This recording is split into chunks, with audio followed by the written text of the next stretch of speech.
Olá, você meu irmão de Ideal Espírita, você minha irmã, você meu amigo que nos acompanha aqui na Web Rádio Estação da Luz, ou melhor, na página Estação da Luz Espírita, agora reproduzindo a programação da Web Rádio Estação da Luz. Antes de passarmos para o programa número 10, Filosofia, Ciência e Moral, eu gostaria de chamar a atenção para o fato de a nossa página Estação da Luz Espírita não tem fins lucrativos. O objetivo é exatamente a reunião do máximo de material espírita aqui na página, para que você possa fazer sua pesquisa, seus estudos e o seu lazer. E aí nós estamos reproduzindo toda essa programação da Web Rádio Estação da Luz, um acervo extraordinário, porque todo dia nós temos diversos programas espíritas aqui na Web Rádio Estação da Luz, com vários apresentadores, expositores, trabalhadores da Seara de Jesus. Pela manhã nós temos toda de segunda a sexta, nós temos programa às 8 horas da manhã. À noite nós temos toda semana, durante toda a semana, de domingo a segunda, nós temos programas às 19 horas, temos programas antes, temos programas depois. Então é um acervo extraordinário. E nós estamos pegando alguns desses programas, porque não dá para reproduzir todos. Nós estamos pegando alguns desses programas e trazendo aqui para o nosso acervo. E hoje nós vamos reproduzir o programa número 10, Filosofia, Ciência e Moral, os milagres de Jesus à luz do Espiritismo, com Alexandre Santos, que comanda o programa, Cristina Buquerque, José Guilherme e Amadeu Ferreira, transmissão da Web Rádio Estação da Luz. Nesse programa são tratados a problemática da cura dos possessos, Jesus curando obsidiados. E aí, à luz da doutrina espírita, o que isso ocorreu? Foram milagres? Foram realmente fenômenos de natureza espiritual? Então, você nos acompanha agora no programa número 10, Filosofia, Ciência e Moral, e você vai saber de tudo. Muitíssimo obrigado por estar conosco e vamos ao programa.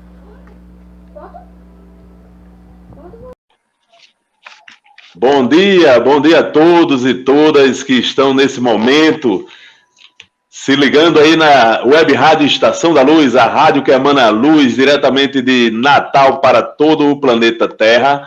Nós estamos iniciando nessa manhã de quarta-feira, dia 6 de janeiro de 2020, mais um programa Filosofia, Ciência e Moral. E na bancada do programa hoje estou eu, Alexandre Santos, nossa irmã Cristina Albuquerque, nosso irmão José Guilherme e o nosso irmão Amadeu Ferreira, que farão parte hoje do programa Filosofia, Ciência e Moral, onde continuaremos a falar sobre os milagres de Jesus à luz da doutrina espírita. Hoje, mais precisamente, sobre os milagres de Jesus realizados lá com relação aos possessos, com relação também a outros milagres que nós vamos tratar ao longo do programa. É uma surpresa por enquanto. Então, meus irmãos e minhas irmãs, para iniciar o programa de hoje, eu vou fazer aqui uma pequena leitura do livro Caminho, Verdade e Vida, de psicografia de Francisco Cândido Xavier, pelo Espírito Emmanuel. Mas antes, eu queria dizer para todos vocês que a Web Rádio Estação da Luz, tem um apoio institucional do Movimento Espírita do Rio Grande do Norte, do Pronto Socorro Espiritual Maria do Pão, do Pronto Socorro Espiritual Fabiano de Cristo, do Grupo Caritativo São Francisco de Assis, da Casa de Caridade Chico Xavier e também de diversas outras entidades espíritas do Rio Grande do Norte e do Brasil. E para iniciar os trabalhos de hoje, nós vamos fazer aqui a leitura da lição 152 do Caminho, Verdade e Vida, Ciência e Amor. A ciência incha, mas o amor edifica. Está lá em Paulo, primeira carta aos Coríntios, capítulo 8, versículo 1. A ciência pode estar cheia de poder, mas só o amor beneficia. A ciência, em todas as épocas, conseguiu inúmeras expressões evolutivas. Vemo-la no mundo, exibindo realizações que pareciam quase inatingíveis. Máquinas enormes cruzam os ares e o fundo dos oceanos. A palavra é transmitida sem fios, a longas distâncias. A imprensa difunde raciocínios mundiais, mas para essa mesma ciência pouco importa que o homem lhe use os frutos para o bem ou para o mal. Não compreende o desinteresse nem as finalidades santas. O amor, porém, aproxima-se de seus labores e retifica-os, conferindo-lhes a consciência do bem. Ensina que cada máquina deve servir como utilidade divina no caminho dos homens para Deus, que somente se deveria transmitir a palavra edificante como dádiva do Altíssimo, que apenas seria justa a publicação dos raciocínios elevados para o esforço redentor das criaturas. Se a ciência descobre explosivos, esclarece o amor quanto à utilização deles na abertura de estradas que liguem os povos. Se a primeira confecciona um livro, ensina o segundo como gravar a verdade consoladora. A ciência pode concretizar muitas obras úteis, mas só o amor institui as obras mais altas. Não duvidemos de que a primeira, bem interpretada, possa dotar o homem de um coração corajoso. Entretanto, somente o segundo pode dar um coração iluminado. O mundo permanece em obscuridade e sofrimento, porque a ciência foi assalariada pelo ódio, que aniquila e perverte, e só alcançará o porto de segurança quando se render plenamente ao amor de Jesus Cristo. Essa é a leitura preparatória de hoje. Eu vou pedir aí para o nosso irmão Amadeu Ferreira fazer aí a prece de início dos nossos trabalhos. Por favor, meu irmão. Meus diletos irmãos em Jesus, que as bênçãos e o amor de Deus nosso Pai continue virgindo sobre todos nós.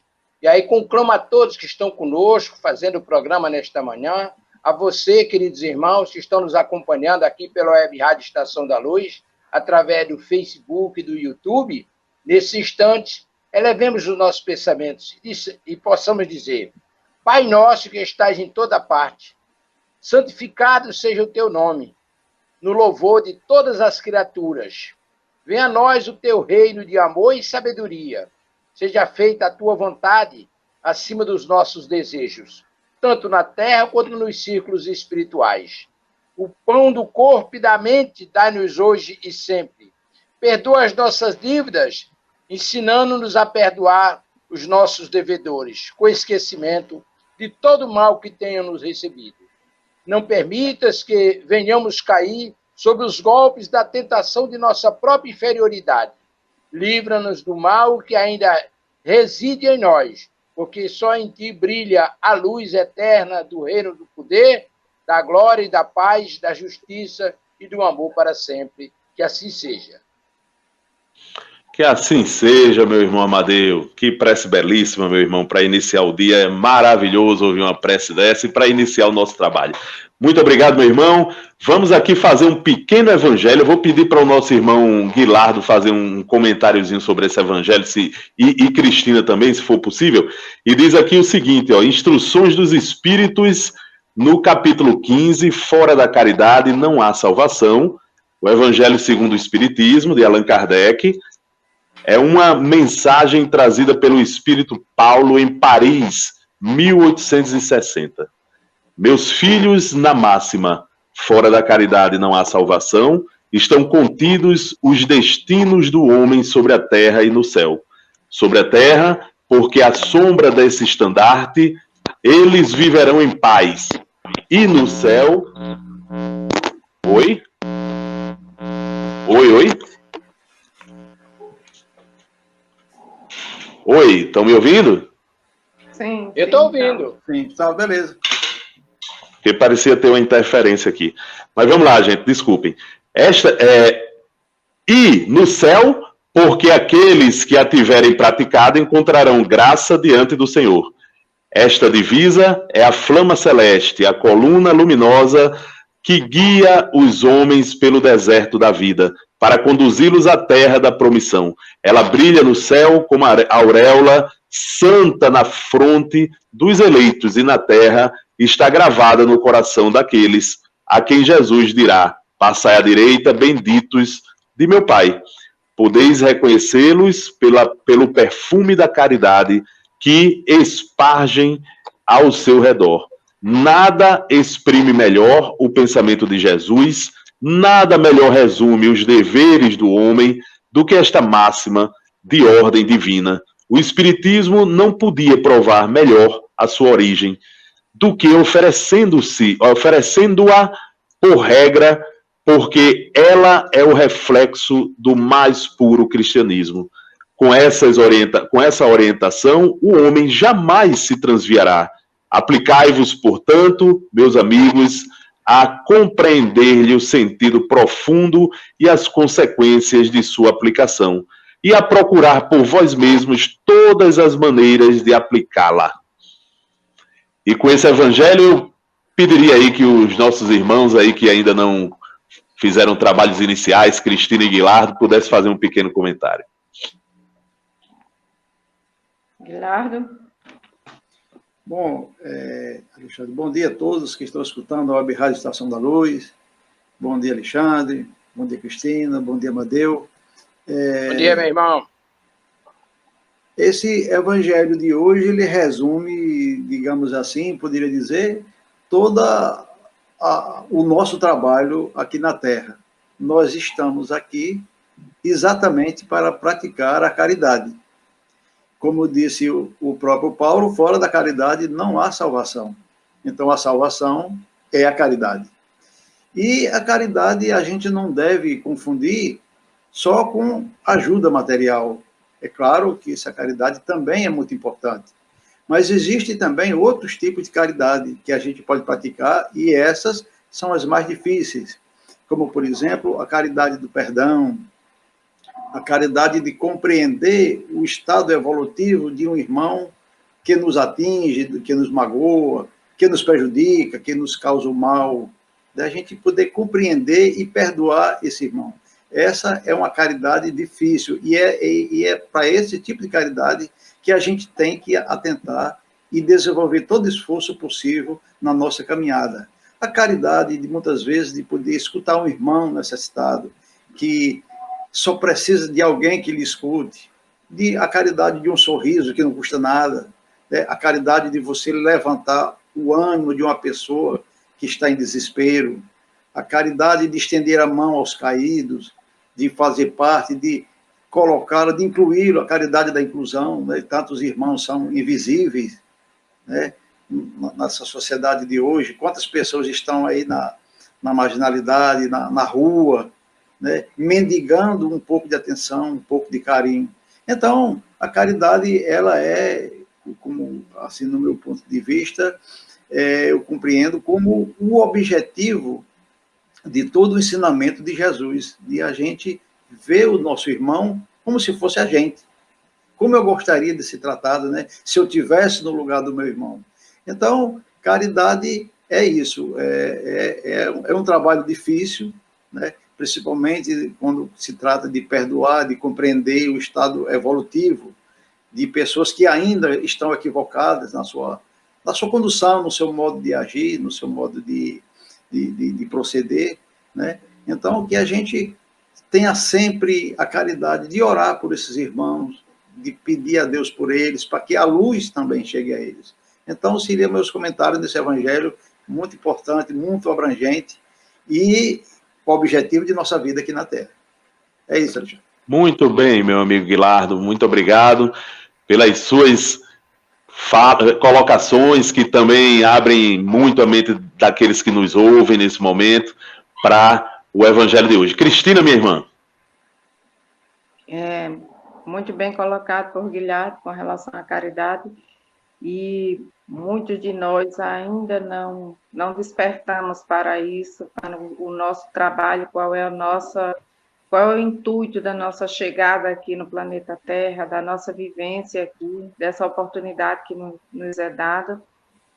E também relacionado ao exórdio, a caridade, para que a gente enxergue, para que isso se processe em cada um de nós, é necessário que a gente tenha amor, que a gente consiga olhar para o outro com essa sensibilidade, mas é o amor que nos faz ver, compreender, entender e querer ajudar, nos mover a essa ajuda,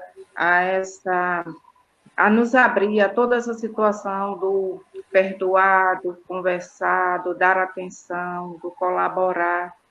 Então, é movido pelo amor que a gente se abre à caridade. Então, como diz o exórdio de hoje, os livros podem descrever, mas só o amor pode ensinar. A ciência pode criar, mas só o amor pode transformar. Então, que a gente tenha amor no nosso coração, na nossa vida, e que possamos também praticar a caridade, conforme foi descrita também aí pelo nosso amigo Guilherme. Muito bem, minha amiga Cristina. Obrigado, minha irmã, pelas suas colocações que nos fazem compreender melhor todo esse tema que nós trouxemos aí. Agradecendo aí o nosso irmão Francisco Paulo, que está nos assistindo, dando bom dia a todos. Bom dia, Alexandre, bom dia, Cristina, Aguilar, Amadeus, bom dia, meu irmão.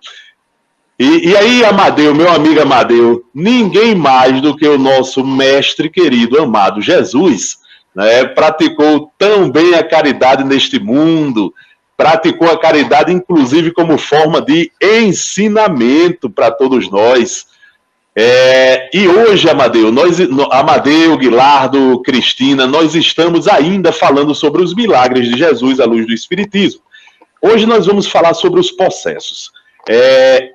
Ao lado das curas, as curas que Jesus realizou, a questão dos possessos que eram trazidos até Jesus também entra para a conta dos milagres descritos no Evangelho, realizados pelo Mestre Jesus, e que, milagres sempre entre aspas que a gente fala, né? Porque o programa desde o início vem nos mostrando que a doutrina espírita nos explica que nada de milagroso existia naquilo que Jesus realizava, né?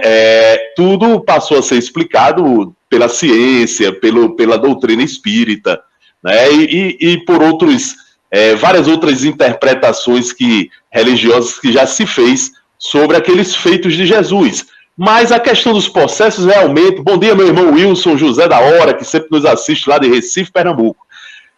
Mas a questão dos possessos é algo muito recorrente nos evangelhos. Parece que ficou registrado de forma muito, muito clara pelos evangelistas, todos eles, né? Então era algo que chamou muito a atenção na época, a questão das possessões que Jesus tratava. E aí a gente queria pedir para o nosso irmão Tavares, do qual a gente sempre se esquece de agradecer e anunciar aqui no início do programa, mas Tavares também está na equipe trabalhando, viu, meus irmãos? Nosso irmão Tavares, para colocar aqui no ar, para aqueles que nos acompanham pelo Facebook, pelo YouTube, o texto que nós escolhemos para tratar hoje. Foi retirado de Mateus, no seu capítulo 12, versículos 22 a 28. E diz o seguinte: apresentaram-lhe, então, um possesso cego e mudo, e ele o curou, de modo que o possesso começou a falar e a ver. Todo o povo ficou presa de admiração e dizia: não é esse o filho de Davi? Mas os fariseus, isso ouvindo, diziam: este homem expulsa os demônios com o auxílio de Belzebu, príncipe dos demônios. Jesus, conhecendo-lhes os pensamentos, disse-lhes: todo reino que se dividir contra si mesmo será arruinado, e toda cidade ou casa que se divide contra si mesma não pode subsistir.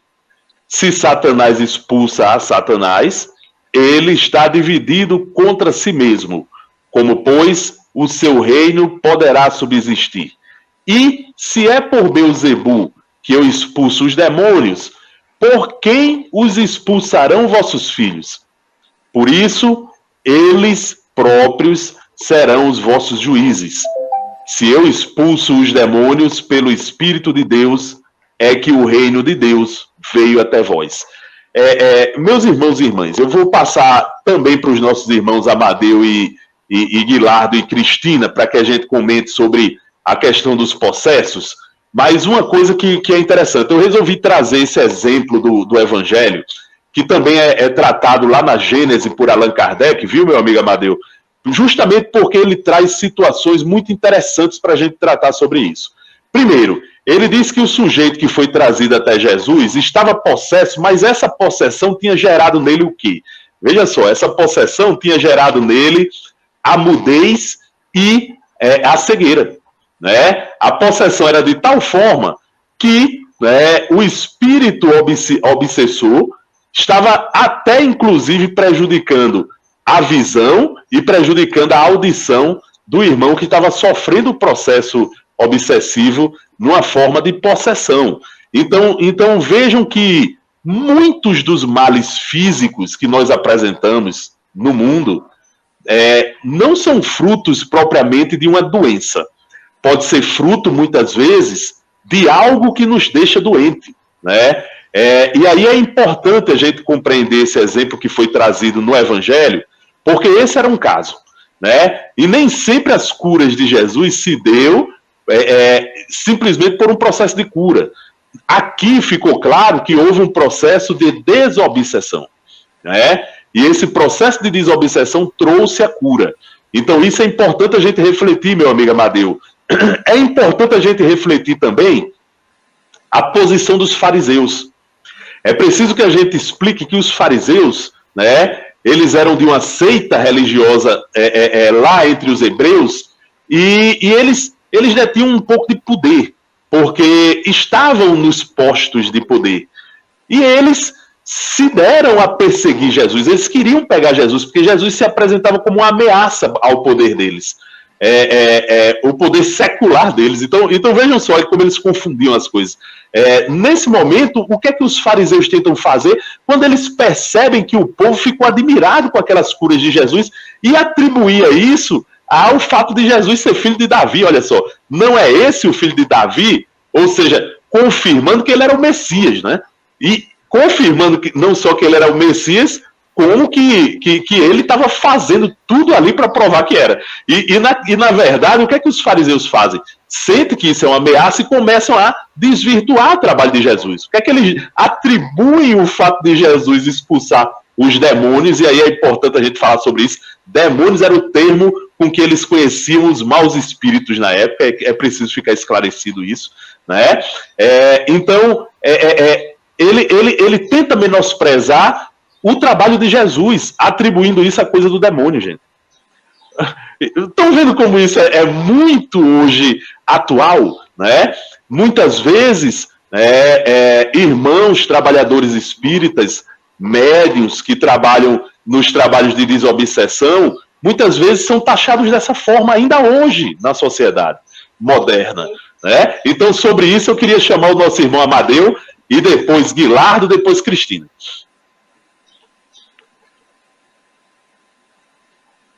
Ok. Muito bem. Na verdade, a gente precisa fazer uma pequena viagem, mas a sua exposição, Alexandre, e o próprio texto em si é autoexplicativo, né? É de uma beleza extraordinária, porque nos traz às claras a realidade dos fatos. Veja bem. Primeiro, eu gostaria de esclarecer a questão da obsessão, porque nós estamos falando em processos, mas muitos irmãos e irmãs, amigos que estão nos acompanhando através da web rádio, através do YouTube e do Facebook, talvez não saibam o que realmente é obsessão, apesar de ser uma coisa hoje muito corriqueira. Mas, como diz Divaldo, as possessões naquela época eram o que hoje nós temos aí como, vamos imaginar, as doenças convencionais do dia a dia. Hoje, por exemplo, vamos nos ater à questão da obsessão, partindo do princípio que os processos obsessivos eles não começam já numa possessão. Eles começam numa obsessão simples, onde o espírito, muito astuto, começa a interferir nos trabalhos mediúnicos do médium, ou na vida do médium, porque naquela época não havia atividade mediúnica, e as explicações que Kardec nos traz são sempre relacionadas com a atividade mediúnica, mas aqueles espíritos muito astutos, cobrando erros do passado, dos seus desafetos, eles começavam a interferir na vida, no cotidiano daquelas pessoas, trazendo ideias, gerando situações, etc. E depois passa para um processo mais grave, e esse é extremamente difícil, que é a fascinação, onde hoje, no nosso caso, nos trabalhos desobsessivos, no fato da obsessão, o espírito convence o médium, que é um espírito superior, o médium é um missionário, e que as pessoas têm inveja deles, não querem ver o crescimento ou o trabalho que eles têm a fazer, e o médium acaba acreditando naquelas mentiras e se deixa levar. O aprofundamento desse processo chega à possessão, que é exatamente uma qualificação que diz perfeitamente a realidade, porque o espírito possui o médium, domina o médium tal como ele julga conveniente.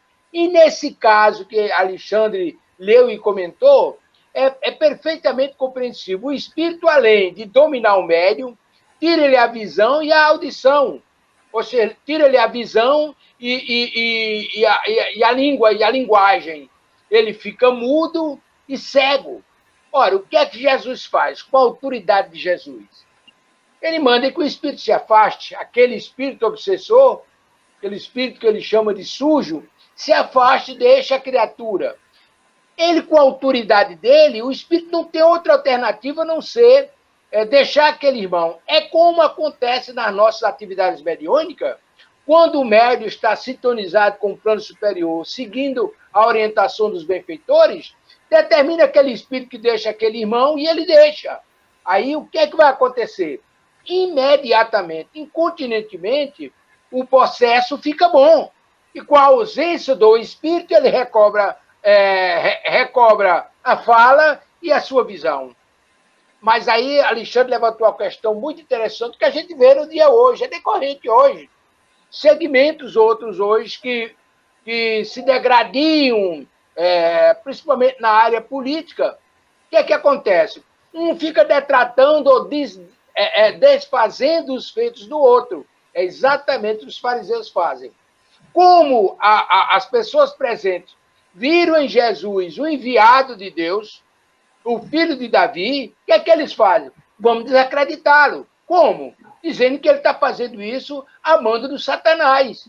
Ora, se ele está fazendo isso amando do Satanás, ele também é um Satanás e, portanto, não merece credibilidade. Aí Jesus vem com essa assertiva extraordinária.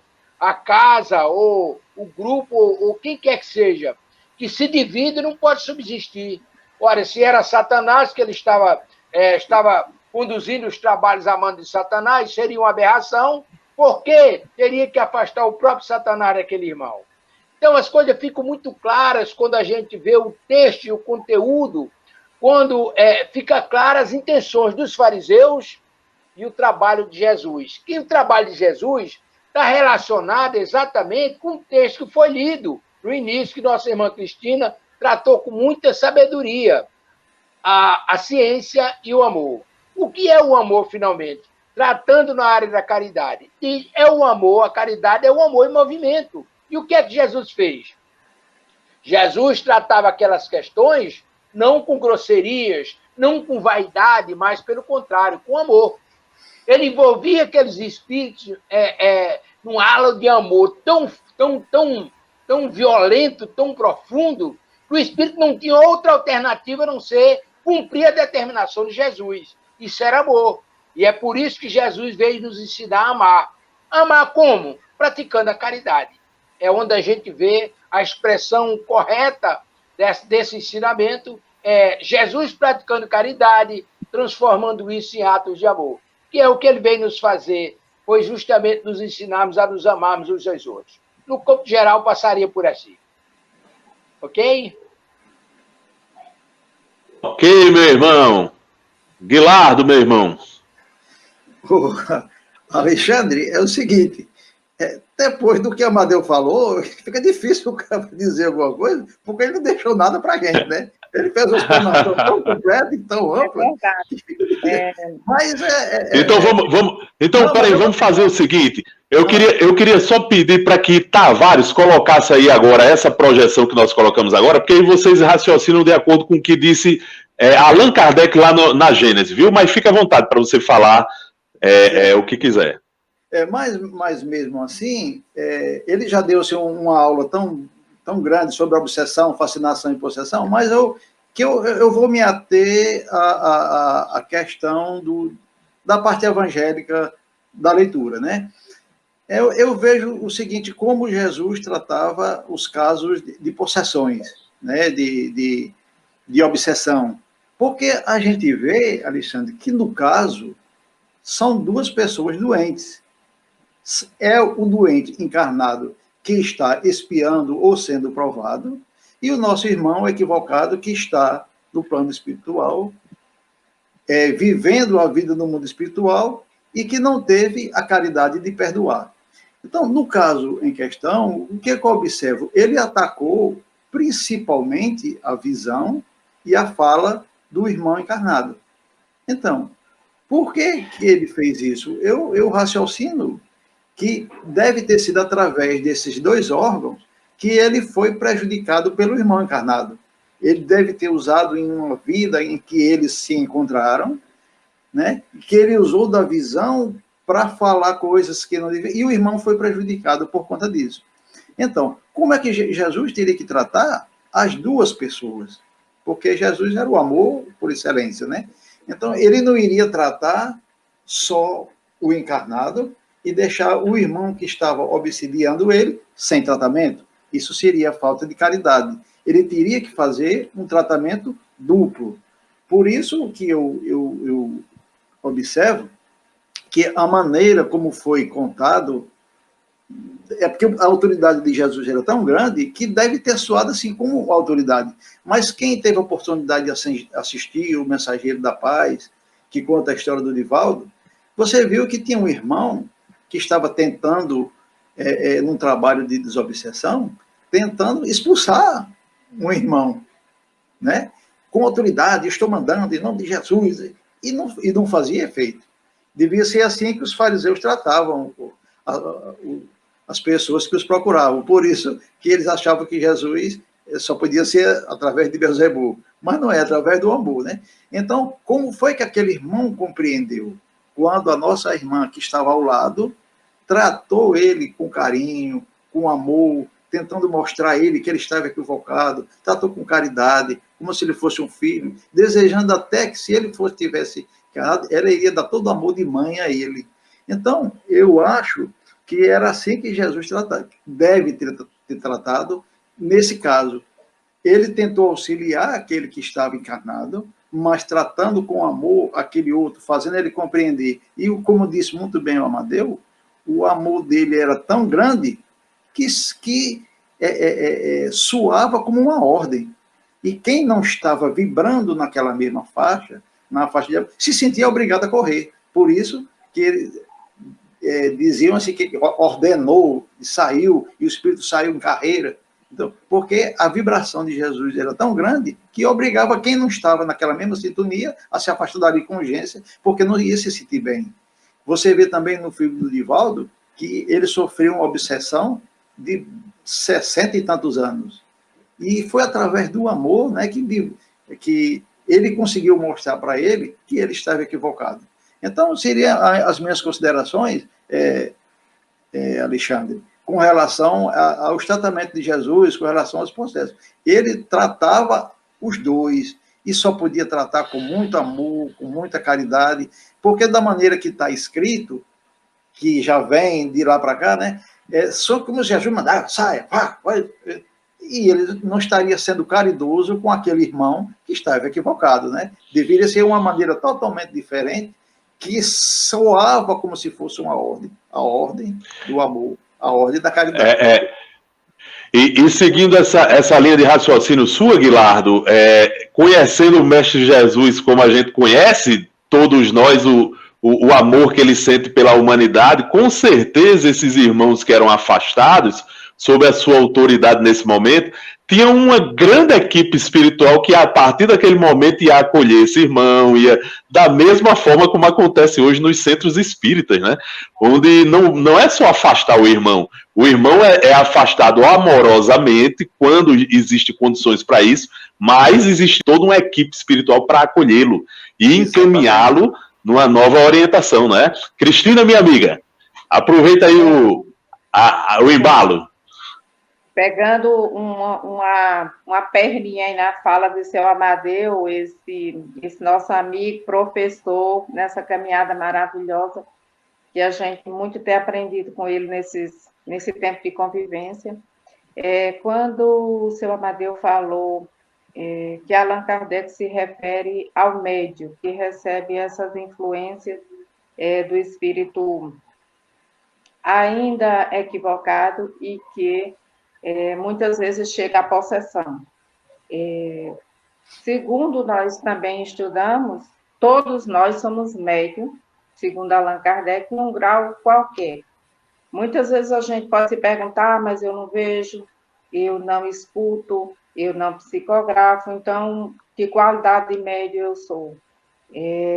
Mas eu sinto, eu percebo, eu recebo intuições, de repente eu acho que é uma ideia minha, de repente eu estou em algum lugar e o pensamento me chega.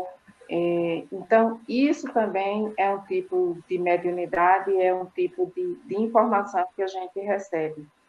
E quantos de nós também está no ambiente de trabalho, em família, e recebe essas mesmas influências de tem alguém que não gosta de você, preste atenção que alguém tem inveja de você, olhe, faça seu trabalho e não ensine nada a ninguém, não passe nada para ninguém, não. Quem quiser que aprenda, quem quiser que vá lá. E essas pequenas influências, muitas vezes, vão dominando o nosso dia a dia e muitas vezes se tornam casos gravíssimos, como falou o seu Amadeu, muito bem colocou. Começa com pequenas influências, com pequenos pensamentos e vão se tornando mais graves, fascinando, dizendo, você é o melhor, você pode tudo, não precisa você fazer nada por ninguém, não, você tem um conhecimento, você está fazendo por você. E por aí vai até que chega os casos de possessão. Nós temos conhecimento hoje de quantos estão internados em casas que antigamente se chamava sanatórios, hoje hospitais que trabalham com doentes mentais e que estão lá por possessões, que muitas vezes é chamado de loucura, um estado de loucura. Existe o estado de loucura físico, sim, a doença física, mas muitas vezes o espírito está doente e adoeceu o corpo também. Bem próximo de mim, eu conheço uma pessoa, um rapaz muito jovem, que encontra-se internado já há vários anos, mas a família não aceita de forma nenhuma se tocar, ao menos nesse assunto. Eles acham que ele está doente, que ele é fraco, que ele não consegue enfrentar a vida, e por isso todos os problemas vêm acontecendo com ele. Mas, na realidade, tudo que se analisa no rapaz, ele tem crises, de repente é tomado por aquilo, ele baba, ele cai, ele se debate, ele fala coisas que não deve, coisas totalmente fora da real, e de repente ele, em outro momento, se acalma, fica tranquilo, e isso se repete várias vezes há anos, quer dizer, está internado, está uma pessoa inutilizada, mas a família não aceita. E muitas vezes, por desconhecimento, muitas outras pessoas no mundo passam por essa situação. E também, até os próprios desencarnados, muitas vezes passam por isso, porque não é... Todos aqui já devem ter passado por essas situações, que muitas vezes na casa espírita a gente aprende um espírito tenta dizer para ele que ele está desencarnado, que a situação não é outra. Quando a gente toca na palavra espírito, ele diz, pelo amor de Deus, não me fale em espírito não, porque eu morro de medo de espírito.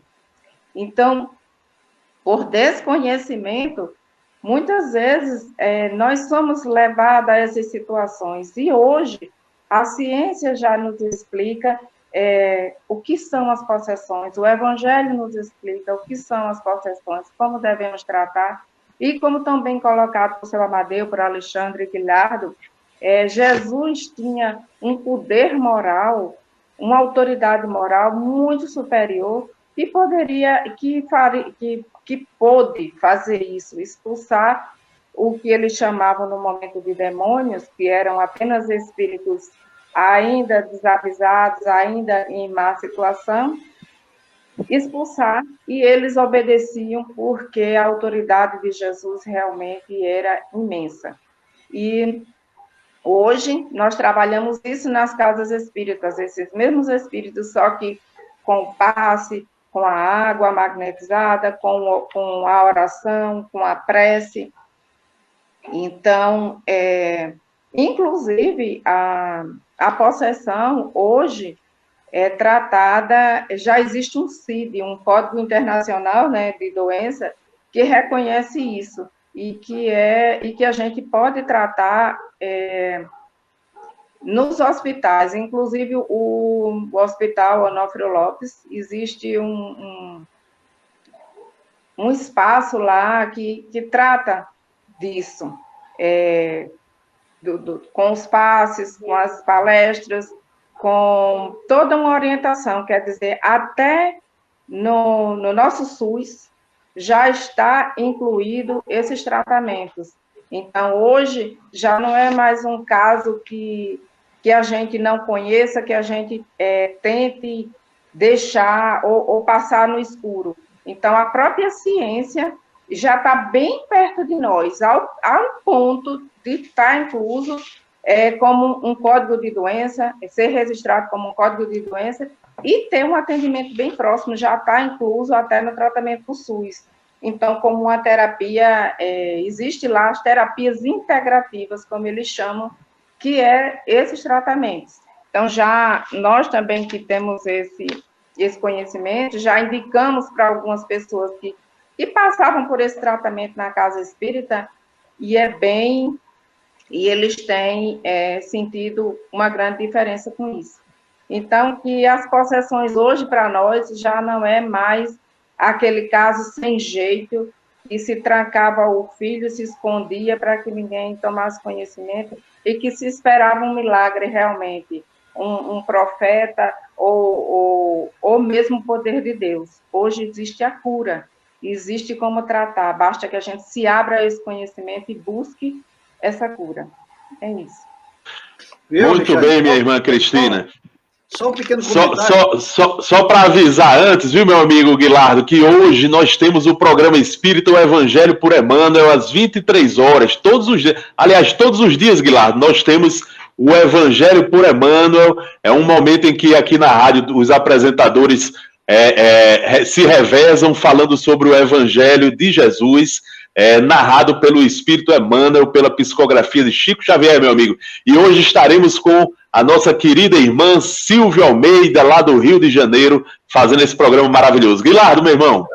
Não, era rapidinho, Alexandre, só para comentar um pouco também com relação à possessão, que diferentemente do que a gente vê na arte cinematográfica, que a gente vê com o pessoal acompanhando por aí, a possessão não é um espírito entrar dentro de você, não. A possessão, como bem explica Kardec, é o controle total mental do espírito sobre o encarnado. É um controle mental, não é que ele entra dentro da pessoa e precisa ser expulso. Não, é um controle que ele tem ali mentalmente, ele fica ali ao lado e controlando, e você não consegue fazer nada sem que seja com a permissão dele. Só essa. Exatamente, meu amigo, muito obrigado aí pelos esclarecimentos. Mas, meu amigo Amadeu Ferreira, Jesus não só tratava dos possessos, Jesus tratou também de algumas pessoas. E esses tratamentos, Amadeu chamou muita atenção, porque lá na época se achava que Jesus estava ressuscitando os mortos. Olha só, Amadeu. Então, o evangelho está recheado também de informações sobre esses casos que Jesus tratava. Nós trouxemos um aí para a gente refletir sobre ele. Queria que o nosso irmão Tavares pudesse projetar aí para a gente acompanhar a leitura, Amadeu, que foi retirada lá de Lucas, no seu capítulo 7, versículo 11, e diz o seguinte, 11 a 17, né? E diz o seguinte para a gente, ó, lá no Evangelho: o filho da viúva de Naim, no dia seguinte, dirigiu-se Jesus para uma cidade chamada Naim. Acompanhavam-no seus discípulos e grande multidão.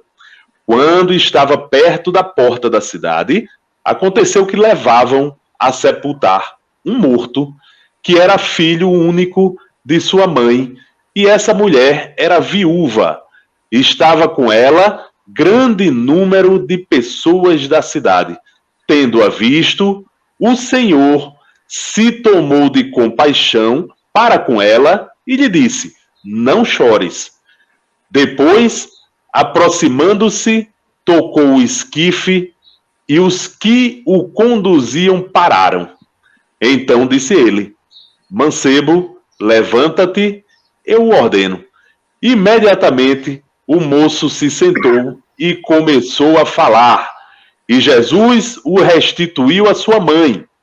Todos os que estavam presentes ficaram tomados de espanto e glorificavam a Deus, dizendo: um grande profeta surgiu entre nós, e Deus visitou o seu povo. O rumor desse milagre que ele fizera se espalhou por toda a Judéia, por todas as regiões circunvizinhas. E aí, meu amigo Amadeu, eu queria trazer aqui também, concomitantemente, esse pequeno trecho que foi retirado lá da Gênese, de Allan Kardec, em que ele diz: se, mesmo na atualidade, as aparências enganam, por vezes, os profissionais, quão mais frequentemente não haviam de ser os acidentes daquela natureza num país onde nenhuma preocupação se tomava contra eles e onde o sepultamento era imediato. É, pois, de todo ponto provável que nos dois casos acima apenas síncope ou letargia houvesse. O próprio Jesus encara positivamente com relação à filha de Jairo. Aliás, declara positivamente com relação à filha de Jairo: esta menina, disse ele, não está morta, está apenas adormecida. E aí é preciso que a gente esclareça o que é síncope, o que é letargia, porque Kardec levanta a hipótese de que isso poderia ser explicado porque aquelas pessoas, ao invés de mortas, estariam ou em síncope ou em letargia. A síncope é o termo médico usado para designar aquilo que chamamos comumente de desmaio, a perda temporária da consciência. A letargia, por sua vez, é um estado de inconsciência que se assemelha ao sono profundo, causando a perda temporária ou completa da sensibilidade e do movimento por causas fisiológicas, ainda não identificadas. A letargia leva o indivíduo a um estado mórbido, em que suas funções vitais estão atenuadas de tal forma que parece estarem suspensas, dando ao corpo a aparência de morte. O paciente jaz imóvel, a respiração e o pulso ficam praticamente imperceptíveis, as pupilas dilatadas e sem reação à luz. E aí, voltando a Kardec, Kardec diz: dado o poder fluídico que ele possuía, ele, Jesus, nada de espantoso há em que esse fluido vivificante, acionado por uma vontade forte, haja reanimado os sentidos em torpor, que haja mesmo feito voltar o corpo e o espírito prestes a abandoná-lo, uma vez que o laço perispirítico ainda não se rompera definitivamente. Para os homens daquela época, que consideravam morto o indivíduo desde que deixara de respirar, havia ressurreição, em casos tais. Mas o que, na verdade, havia era cura e não ressurreição, na acepção legítima do termo. E aí, meu amigo Amadeu, meu amigo Guilardo, minha amiga Cristina, tem inclusive uma pergunta dos nossos espectadores sobre isso. Amadeu, que eu passo logo para você, ó. Para os hebreus, tocar o morto era algo horrível, cuja pena era limpar-se no templo com pagas pesadas. Jesus não quebra regras? Pergunta Hugo Abreu, de Afogados, no Recife.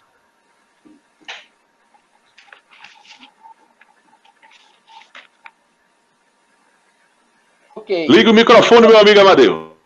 Ok, meu querido Alexandre. Mas Jesus vem exatamente para quebrar essas regras. Ele vem exatamente demonstrar que, como Filho de Deus, estava ali para quebrar essas regras e mostrar que estava ali a serviço de Deus e não a serviço dos homens. Foi muito bem explicado, o texto por si é autoexplicativo, o problema da letargia ou da catalepsia.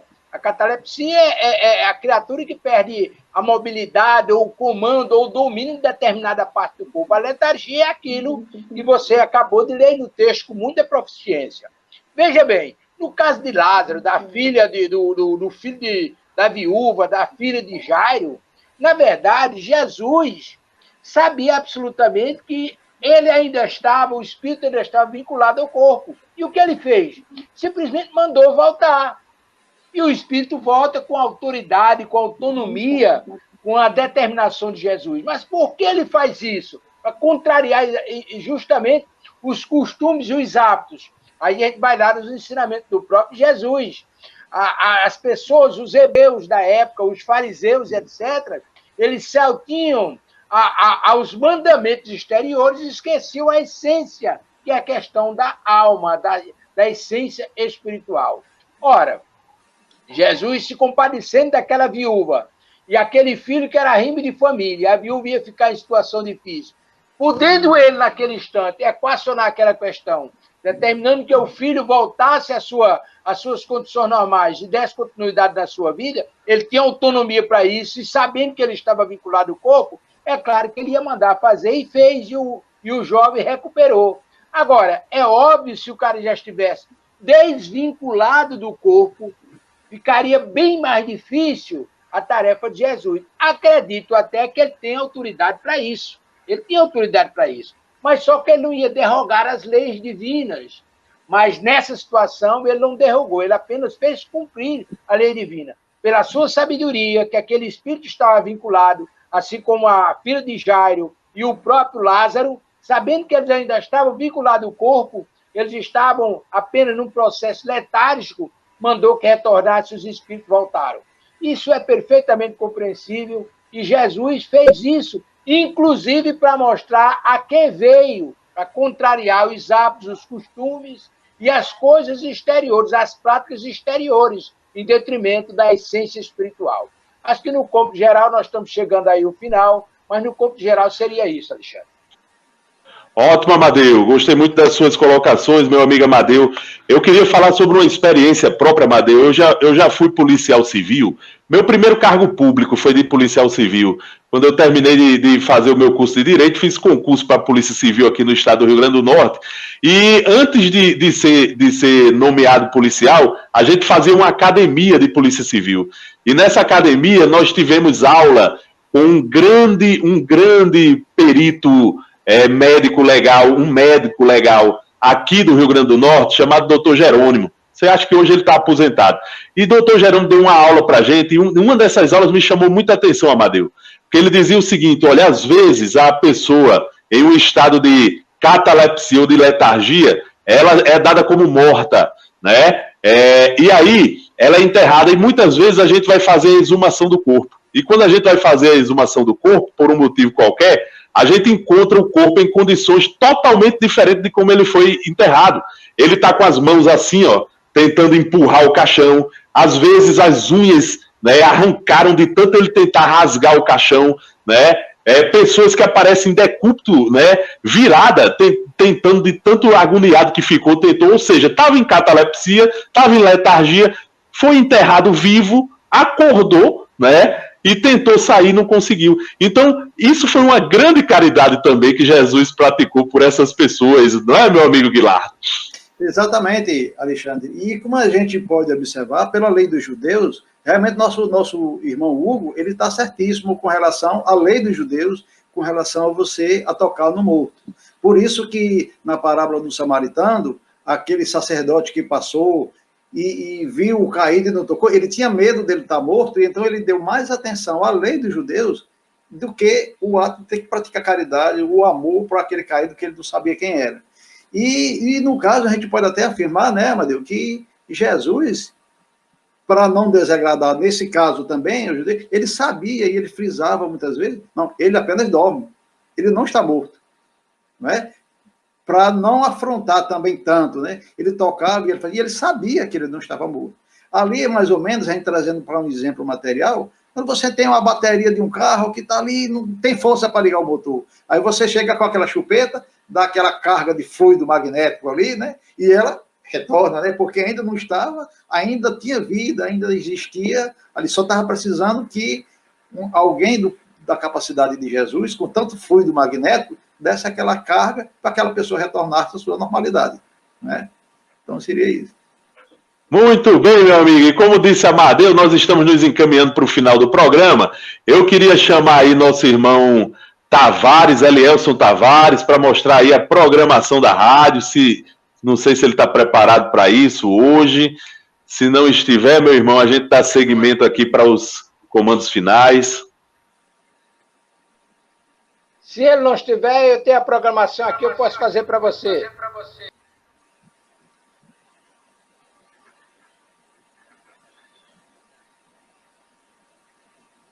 Liga o microfone, Alexandre.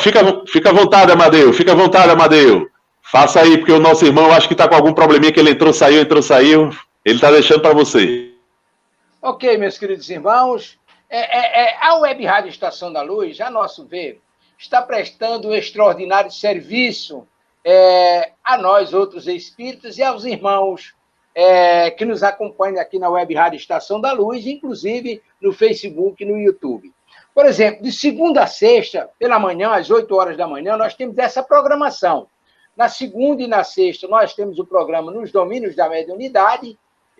Na terça-feira, nós temos o nosso terça e quinta-feira, nós temos o nosso irmão Delcio Soares, lá de Goianápolis, em São Paulo, que faz Construindo Pontes para a Eternidade.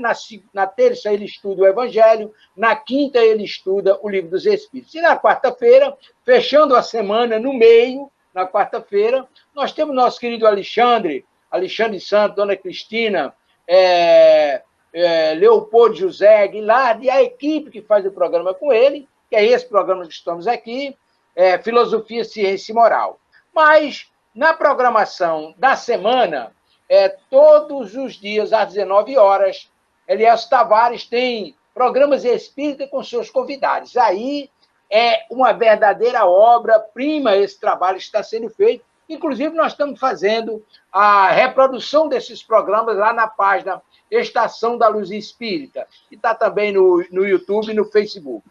De domingo a segunda, e essa semana, de 4 a 10 de janeiro, nós temos a seguinte programação. Na segunda-feira, às 19 horas, nós tivemos as perguntas 963, 964 do Livro dos Espíritos, Intervenção de Deus nas Penas e Recompensa, capítulo 4, capítulo 2. Wilson Garcia, da Fundação Herculano Pires, em São Paulo. Às 20 horas e 30 minutos, nós tivemos educação, ou melhor, Espiritismo e Educação, Quem é Minha Mãe, Quem São Meus Irmãos, com Marco de Mário e Ronaldo Gomes, do Rio de Janeiro.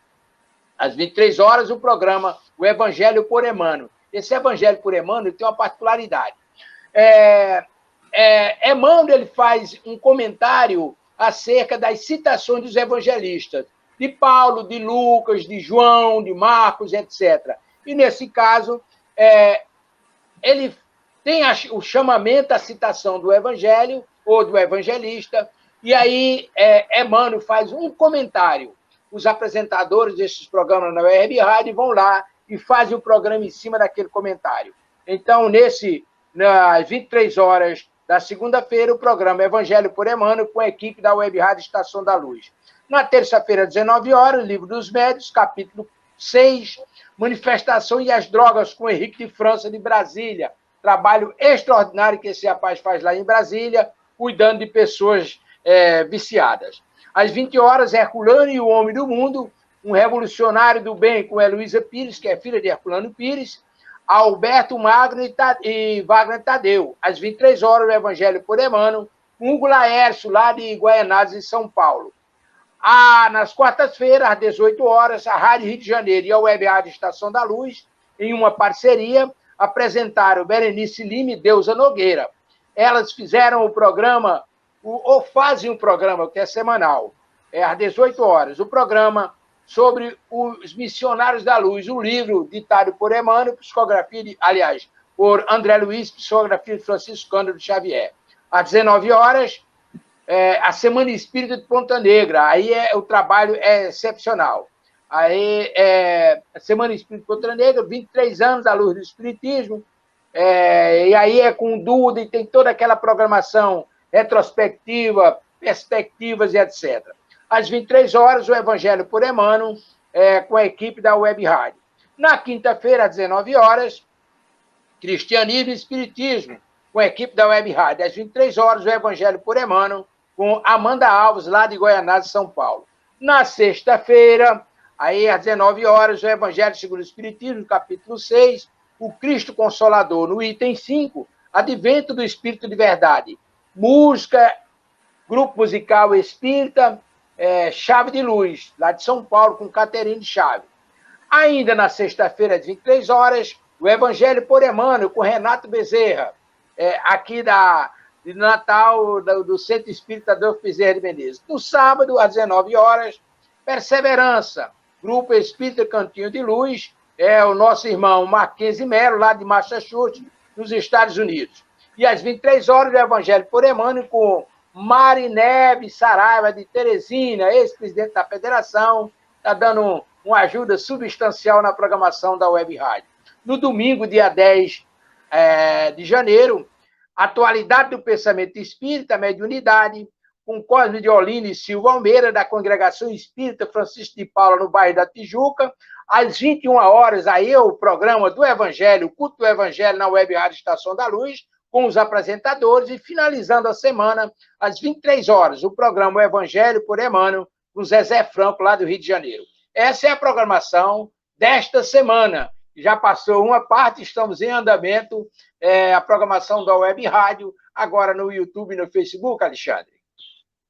Muito bem, meu amigo Amadeu Ferreira, muito obrigado. Obrigado, Amadeu. Obrigado, Guilardo. Obrigado aí, minha amiga Cristina, que não pôde estar com a gente aqui no final, porque deve ter caído, deve ter tido algum problema lá com a internet dela. E aí eu vou pedir para o nosso irmão Guilardo fazer a nossa prece de encerramento desse programa de hoje, agradecendo a presença de todos que interagiram com a gente, que nos ouviram pela Web Rádio Estação da Luz, e aqueles que nos assistiram pelo YouTube, pelo Facebook, e os que ainda nos assistirão nessas plataformas. Ok, meus irmãos? Obrigado por tudo, que Jesus nos ajude sempre a compreender melhor o seu Evangelho. E o programa Filosofia, Ciência e Moral encerra aqui com este programa a série de programas que tratavam sobre os milagres de Jesus sob a ótica da doutrina espírita, meu amigo Amadeu. No próximo programa nós falaremos sobre um caso que sugere reencarnação, lá do livro Reencarnação no Brasil, de Hernando Guimarães Andrade. Ainda vamos escolher lá o caso para tratar aqui, ou seja, o tema do próximo programa será reencarnação, mas no campo da ciência e da filosofia espírita.